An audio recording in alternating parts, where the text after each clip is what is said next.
പൊതുമാപ്പ് അവസാനിക്കാൻ ഏതാണ്ട് 3 ആഴ്ച മാത്രമാണ് ശേഷിക്കുന്നത്. ഈ സമയത്താണ് federal authority four identity, citizenship, customs and port security ICP കൃത്യമായിട്ടുള്ള ചില നിർദ്ദേശങ്ങൾ മുന്നോട്ട് വയ്ക്കുന്നത്. ഏറ്റവും പ്രധാനമായി പറയുന്നത് ഈ മാസം അവസാനത്തോടുകൂടി പൊതുമാപ്പ് തീരും. അതിനുശേഷം രാജ്യവ്യാപകമായിട്ടുള്ള പരിശോധന കൂടുതൽ ശക്തമാക്കും.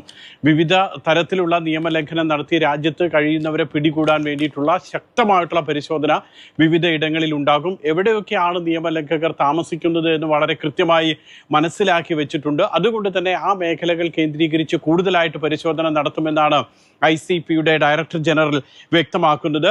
അതോടൊപ്പം തന്നെ ഇദ്ദേഹം വ്യക്തമാക്കുന്ന മറ്റൊരു കാര്യമുണ്ട്. ഇപ്പോൾ എക്സിറ്റ് പാസ് എടുത്ത് കൃത്യസമയത്ത് വിദേശത്തേക്ക് പോകാത്ത ആളുകൾ രാജ്യത്ത് ഇവിടെ താമസിക്കുന്നുണ്ട്. ഈ പൊതുമാപ്പ് കാലാവധിയിൽ പൊതുമാപ്പ് തീരുന്നതിന് മുൻപ് തന്നെ അവർ രാജ്യം വിട്ടിരിക്കണം.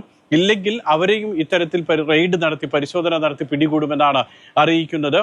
മാത്രമല്ല, ഈ പൊതുമാപ്പ് തീർന്നതിന് ശേഷം നടത്തുന്ന പരിശോധനകളിൽ പിടിക്കപ്പെടുന്ന ആളുകളെ നാട് കടത്തി കഴിഞ്ഞാൽ അവരെ പിന്നീട് UAE തിരിച്ചു വരാൻ കഴിയില്ല. അവർക്ക് ബാൻ ഉണ്ടാകുമെന്നാണ് വ്യക്തമാക്കുന്നത്. നിലവിൽ പൊതുമാപ്പ് കാലാവധി പ്രയോജനപ്പെടുത്തി നാട്ടിലേക്ക് പോകുന്നവർക്ക് തിരിച്ചു വരാമെന്നുള്ള ആനുകൂല്യമുണ്ട്.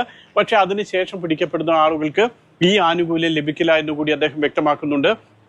ഏതാണ്ട് പൊതുമാപ്പ് പ്രയോജനപ്പെടുത്തിയ 7000-ഓളം പേർ ഇപ്പോഴും സ്വദേശത്തേക്ക് മടങ്ങാതെ ഇവിടെ ഉണ്ട്. മറ്റു ജോലി അന്വേഷിക്കാൻ വേണ്ടി നിൽക്കുന്നു എന്നാണ് മനസ്സിലാക്കുന്നത്. ഇവരൊക്കെ തന്നെ ഈ മാസം അവസാനത്തോടു കൂടി രാജ്യം വിടണമെന്ന് വ്യക്തമാക്കുന്നുണ്ട്. ഏതാണ്ട് 2 മാസത്തെ പൊതുമാപ്പ് കാലാവധിയാണ് ഇപ്പോൾ തീരാൻ പോകുന്നത്. സെപ്റ്റംബർ 1-നാണ് രാജ്യത്ത് പൊതുമാപ്പ് നിലവിൽ വന്നിട്ടുള്ളത്.